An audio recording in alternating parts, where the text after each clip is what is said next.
Olá, bem-vindo. Nesta aula veremos um outro tópico importante da inferência estatística, os testes de hipóteses. Especificamente, tentaremos entender como podemos realizar testes de hipóteses envolvendo a média populacional. Além de ter uma aplicabilidade numa vasta gama de situações, a discussão pode servir de base para o entendimento de aplicações envolvendo testes de hipóteses de outros parâmetros populacionais. De forma geral, o procedimento envolve utilizar apenas uma parte dos dados populacionais, ou seja, uma amostra, para testar alguma hipótese sobre algum parâmetro populacional de interesse. No nosso caso, isto envolve selecionar uma amostra aleatória da população e, utilizando estes dados amostrais, testar alguma hipótese sobre a média populacional. Introduziremos o assunto a partir de um exemplo. Vamos imaginar que uma empresa de roupa esteja interessada na altura média da população adulta numa dada cidade. O que se sabe é que há 50 anos essa média populacional era de 1,66 m, mas, em decorrência do histórico de vendas, a percepção da gerência é de que essa altura média tenha aumentado. Deste modo, a empresa está interessada em testar as seguintes hipóteses. Esta primeira H0, que é chamada de hipótese nula, e esta outra H1, chamada de hipótese alternativa. Mi se refere à altura média populacional dos adultos da cidade. Neste teste de hipóteses, estamos testando a hipótese nula H0 de que a altura média dos adultos da cidade não mudou, contra a hipótese alternativa H1 de que essa média aumentou, ou seja, que a média populacional agora é maior do que 1,66 m, conforme desconfia a gerência da empresa. Por uma escolha didática, iniciaremos fazendo duas simplificações.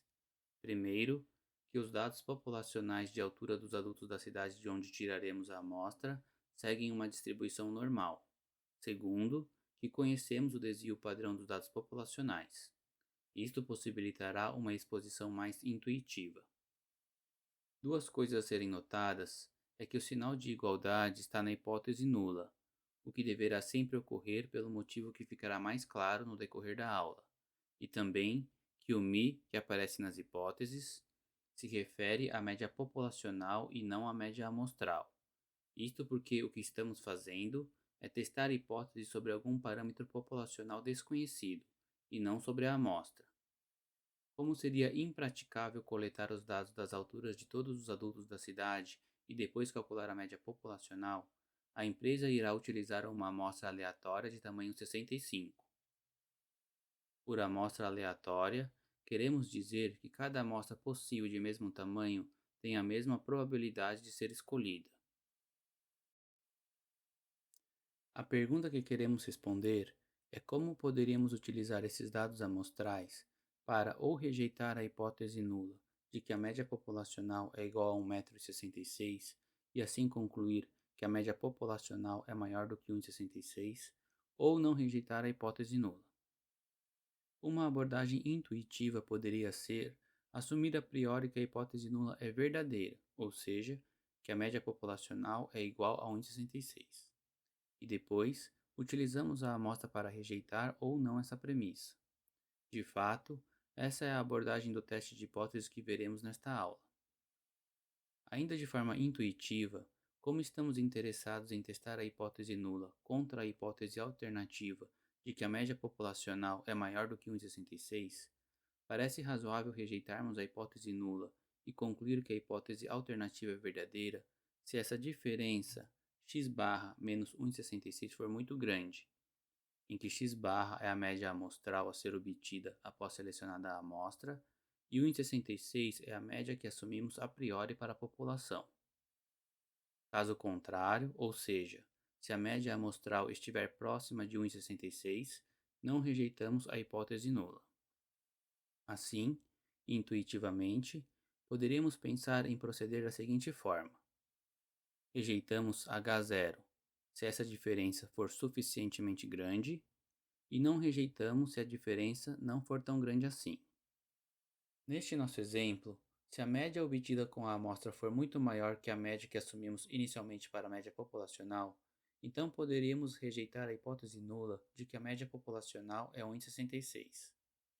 A lógica que estamos utilizando é a de que, como temos uma amostra aleatória e por isso imaginamos que ela seja representativa da população da qual foi extraída, se a média amostral for muito maior do que 1,66, então provavelmente a amostra não é proveniente de uma população com média 1,66. Quanto maior a média amostral, maior seria a nossa segurança de que nossa conclusão de rejeitar a hipótese nula é correta. O problema passa então a ser estabelecer uma metodologia que nos permita quantificar quão grande essa diferença deve ser para que possamos ter uma segurança em rejeitar a hipótese nula. Suponhamos que a amostra coletada de tamanho 65 tenha como resultado uma média amostral de 1,68. Já sabemos que não podemos esperar que a média amostral obtida seja igual à média populacional, pois estamos lidando com apenas uma parte da população. Podemos ver que a média amostral é maior do que a média populacional assumida na hipótese nula. Mas será que essa diferença é suficientemente grande para descartarmos a hipótese nula de que essa amostra provém de uma população com média 1,66? Neste ponto, vamos utilizar o que aprendemos sobre a distribuição da média amostral para tomarmos uma decisão. Como estamos considerando que os dados populacionais da altura dos adultos da cidade têm distribuição normal, então sabemos que para qualquer tamanho de amostra, a distribuição da média amostral segue uma distribuição normal, com desvio padrão dado por esta fórmula, em que o sigma no numerador é o desvio padrão dos dados populacionais que supusemos conhecido para simplificar nosso problema. Começamos assumindo que a hipótese nula é verdadeira, ou seja, que a média populacional é igual a 1,66 m. E agora utilizamos a amostra para rejeitar ou não essa premissa. A amostra selecionada nos fornece uma média amostral de 1,68 m. Repare que se a hipótese nula for verdadeira, sendo a média populacional igual a 1,66 m, a probabilidade de retirarmos uma amostra aleatória e a média obtida ser igual a 1,68 ou maior é de apenas 0,34%. Ou seja, ainda que possível, é algo bastante improvável que nossa amostra seja proveniente de uma população com média 1,66. Assim, neste caso, estaríamos bastante inclinados em rejeitar a hipótese nula de que a média da população é igual a 1,66 e concluir em favor da hipótese alternativa de que a média da população da qual extraímos a amostra é maior do que 1,66. Note que quanto menor essa área vermelha, maior nossa segurança em rejeitar a hipótese nula. De fato, poderíamos pensar nesta área como uma possível candidata a medir a evidência que temos contra a hipótese nula. Dada esta introdução que imaginamos ser intuitiva, vamos tentar estabelecer regras mais precisas para a condução dos testes de hipóteses referentes às médias populacionais. Os testes de hipóteses podem assumir uma dessas três formas. Este μ hipotético é o valor da média populacional que estamos assumindo na hipótese nula e aqui pressuporemos como verdadeira a priori, da mesma forma como fizemos no exemplo inicial. O sinal de desigualdade da hipótese alternativa é que irá determinar se teremos um teste da cauda superior, um teste da cauda inferior ou um teste bicaudal. Uma observação é que alguns pesquisadores preferem acrescentar ao sinal de igualdade na hipótese nula o sinal de desigualdade menor do que nos testes da cauda superior e o sinal de maior do que nos testes da cauda inferior. Na realidade, em certo sentido não há diferença. Mesmo que se coloque os sinais de desigualdade juntamente com o sinal de igualdade, na execução do teste o que é feito é pressupor a hipótese nula verdadeira como igualdade.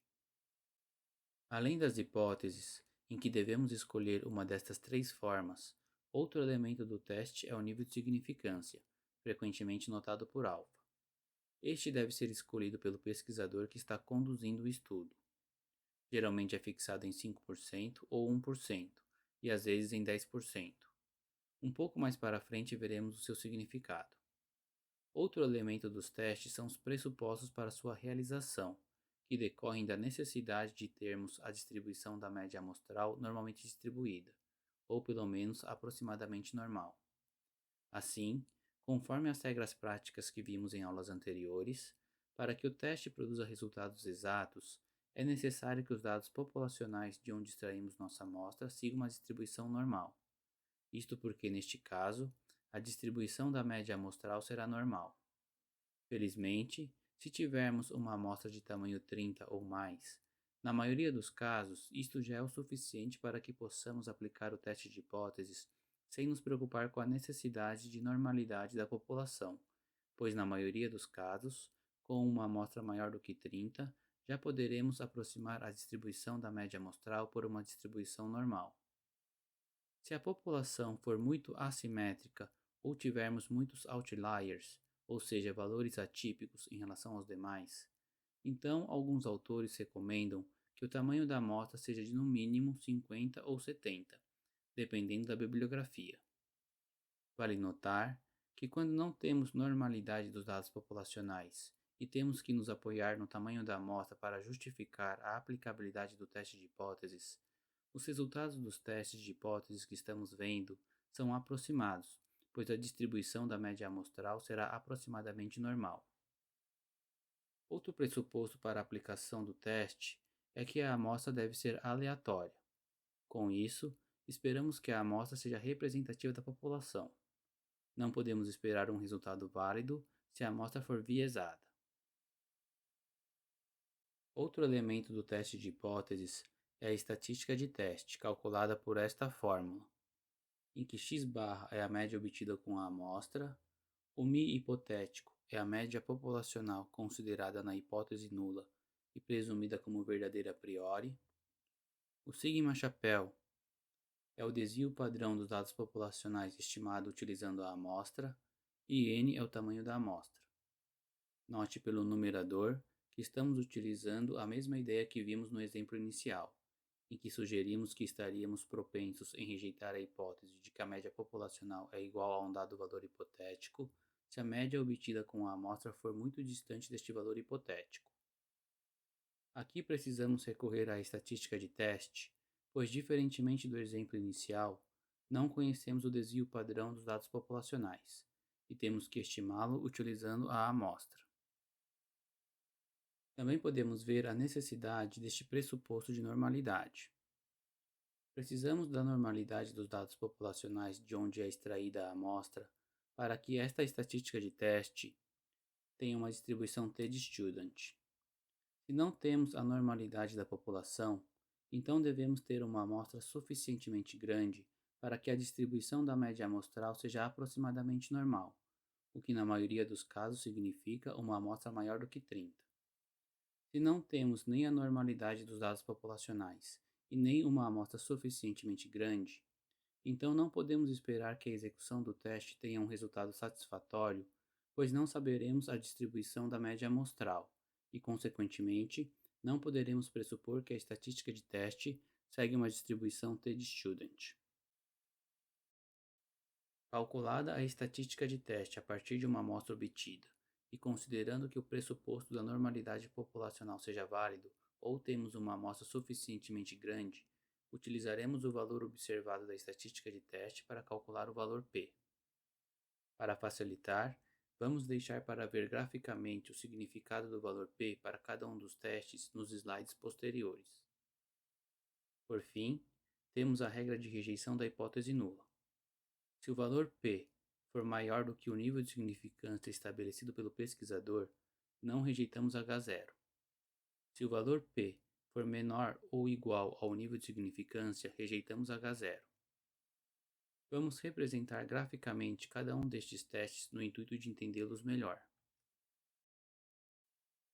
Iniciamos por um teste da cauda superior e sua representação gráfica. O sinal de maior, na hipótese alternativa, estabelece um teste da cauda superior. Desde que o pressuposto da normalidade dos dados populacionais se sustente, então a estatística de teste, dada por esta fórmula, segue uma distribuição t-de-student com n-1 graus de liberdade, sendo n o tamanho da amostra. Caso tenhamos que sustentar a aplicabilidade do teste pelo tamanho da amostra, esta estatística de teste terá uma distribuição aproximadamente t-de-student, e assim os resultados também serão aproximados. Com a amostra em mãos, podemos calcular a estatística de teste pela fórmula, sendo x barra a média amostral calculada com a amostra, o valor da média populacional hipotética é a estabelecida na hipótese nula, sigma chapéu é a estimativa do desvio padrão populacional, também obtida com os dados amostrais, e n o tamanho da amostra.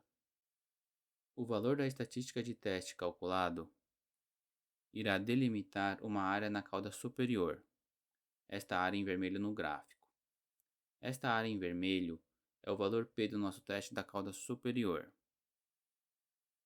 Note que o valor P, no caso de um teste da cauda superior, é a probabilidade da estatística de teste ser igual ou maior do que o valor que obtivemos com a amostra que temos em mãos.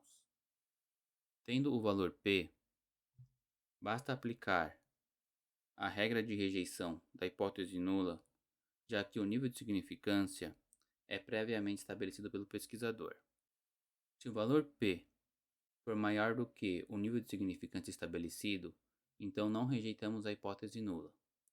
Se o valor P for menor do que ou igual ao nível de significância, rejeitamos a hipótese nula. Com isso, chegamos no objetivo, que é tomar a decisão entre rejeitar ou não rejeitar a hipótese nula. Já aqui temos graficamente os elementos do teste da cauda inferior. Sabemos que se trata de um teste da cauda inferior pelo sinal de menor na hipótese alternativa.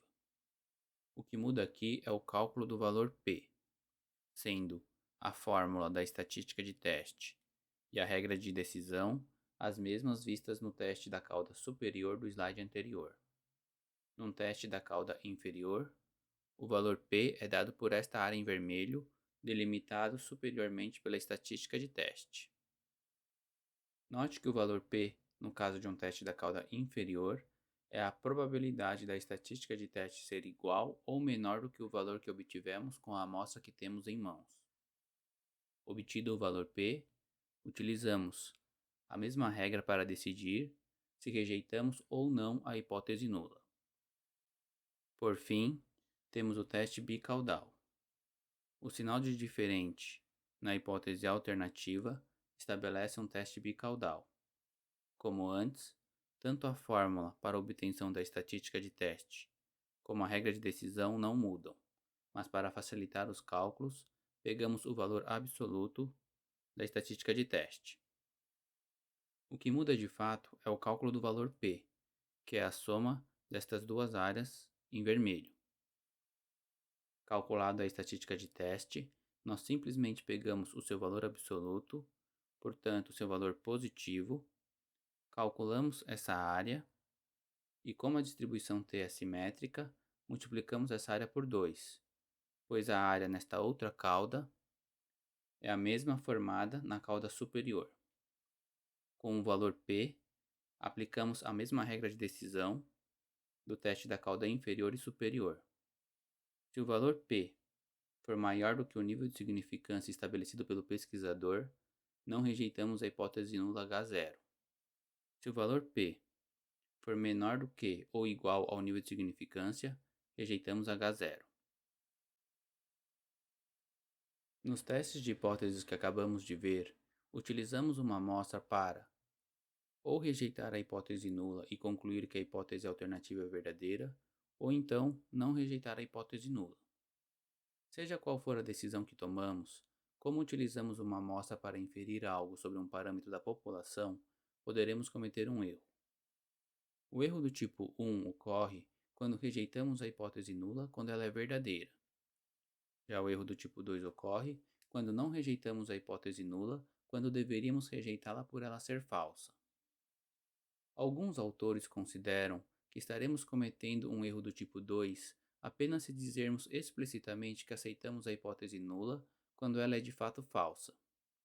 Para eles, na conclusão do teste, a simples troca da expressão aceitamos a hipótese nula pela expressão não rejeitamos a hipótese nula já evitaria o erro do tipo 2. A nossa visão é que a conclusão de não rejeitar a hipótese nula, quando na realidade ela deveria ser rejeitada por ser falsa, já configura um erro. Apesar disso, recomendamos que se evite a expressão aceitamos a hipótese nula e se use a expressão não rejeitamos a hipótese nula, pois esta última reflete uma maior incerteza envolvendo essa conclusão. É como se neste caso, em vez de concluir que a hipótese nula é verdadeira com a expressão aceitamos H0, optássemos por concluir apenas que a amostra não nos dá evidência forte o suficiente para podermos dizer que ela é falsa, mas também não podemos afirmar que ela é verdadeira. De fato, a conclusão de rejeitarmos a hipótese nula envolve um controle que não há quando temos que concluir pela não rejeição. Nos testes que estamos vendo nesta aula, ao estabelecer o nível de significância, estamos controlando a probabilidade de cometermos o erro do tipo 1 de rejeitar a hipótese nula quando esta é verdadeira. Vamos tentar esclarecer graficamente o que é o nível de significância. Aqui temos graficamente um teste de hipótese da cauda superior, o que vemos pelo sinal de desigualdade maior na hipótese alternativa. Como já sabemos, a execução do teste de hipóteses envolve iniciarmos pressupondo que a média populacional é igual à estabelecida na hipótese nula. Assim, tenha em mente que a análise que vamos desenvolver agora considera que a hipótese nula é verdadeira, ou seja, que a média populacional é igual a este μ hipotético. Partindo disto, ao estabelecermos o nível de significância, estamos fixando um valor de t, que gera uma área na cauda superior igual ao nível de significância escolhido, alfa. Toda vez que o valor da estatística de teste calculado com a amostra em mãos for maior do que este t de alfa, o valor p dado por esta área vermelha será menor do que o nível de significância alfa estabelecido previamente, o que nos levará, pela regra de decisão, a rejeitar a hipótese nula. Como estamos pressupondo a hipótese nula verdadeira, ao estabelecer um nível de significância alfa de 5%, por exemplo, repetindo o processo para muitas amostras diferentes de mesmo tamanho, se a hipótese nula é verdadeira como pressuposto, em 5% das amostras, a estatística de teste cairá nesta região acima de t de alfa, e assim cometeríamos um erro rejeitando a hipótese nula em 5% dos casos.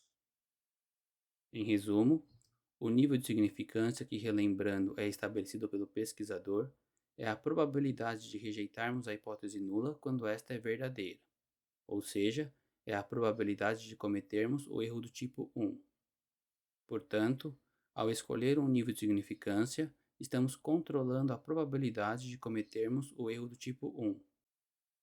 Os testes em que apenas controlamos o erro do tipo 1, mas não o erro do tipo 2, que são os testes que estamos vendo nesta aula, são chamados de testes de significância. Uma abordagem alternativa interessante é a realização do teste de hipóteses sem o estabelecimento do nível de significância. Aqui, novamente temos um teste da cauda superior, mas a ideia é análoga tanto para os testes da cauda inferior quanto para o teste bicaudal. Quanto mais afastada a média amostral estiver da média hipotética considerada na hipótese nula, ou seja, quanto maior a evidência amostral contra a hipótese nula, a tendência é de que a estatística de teste se localize num ponto mais extremo, o que significa um valor p dado por esta área em vermelho menor. Desta forma, podemos considerar que quanto menor o valor p, maior é a evidência contra a hipótese nula. Por isso, uma abordagem alternativa interessante é a de reportar o valor p obtido como uma avaliação da evidência encontrada contra a hipótese nula, sem o estabelecimento prévio de um nível de significância. Assim, o pesquisador pode avaliar a partir do valor p encontrado se obteve ou não uma evidência que considera forte o suficiente contra a hipótese nula, e também o leitor da pesquisa pode fazer esta avaliação. Com isto, finalizamos a aula. Nela, apresentamos um importante tópico da inferência estatística, que são os testes de hipóteses para a média populacional. O procedimento envolve selecionar uma amostra aleatória da população e, com os dados amostrais, testar uma hipótese sobre o valor da média populacional que, vale dizer, de fato nunca conheceremos. Com a amostra em mãos, calculamos a média amostral e nos perguntamos se a amostra obtida é compatível com uma população com média igual à pressuposta na hipótese nula. Assim, a essência do procedimento consiste em comparar o valor da média amostral obtido com a média hipotética considerada na hipótese nula H0. Se essa diferença for muito grande, isto implicará num baixo valor P. Por sua vez, um baixo valor P significa que se a população de onde extraímos a amostra realmente possuísse uma média populacional igual à estabelecida na hipótese nula, a seleção de tal amostra seria bastante implausível. Assim, um valor P muito baixo nos leva a acreditar que a amostra em mãos é incompatível com a hipótese nula. Com isso, se o valor P é suficientemente baixo, rejeitamos a hipótese nula, ou seja, descartamos a hipótese de que a amostra provém de dados populacionais com média igual à pressuposta na hipótese nula e acabamos por concluir pela validade da hipótese alternativa. Daí afirmarmos que quanto menor o valor P, maior é a evidência contra a hipótese nula. Por outro lado, se a média amostral obtida estiver próxima da média populacional estabelecida na hipótese nula, então teremos um valor P elevado, o que nos levará a não rejeitar a hipótese nula. A não rejeição da hipótese nula, infelizmente, não significa que podemos acreditar que a média populacional seja igual à média hipotética considerada nela. Sua não rejeição apenas nos permite concluir que a amostra obtida não é tão incompatível assim com uma população que tenha média igual à que ela pressupõe. Então era isso, até a próxima aula.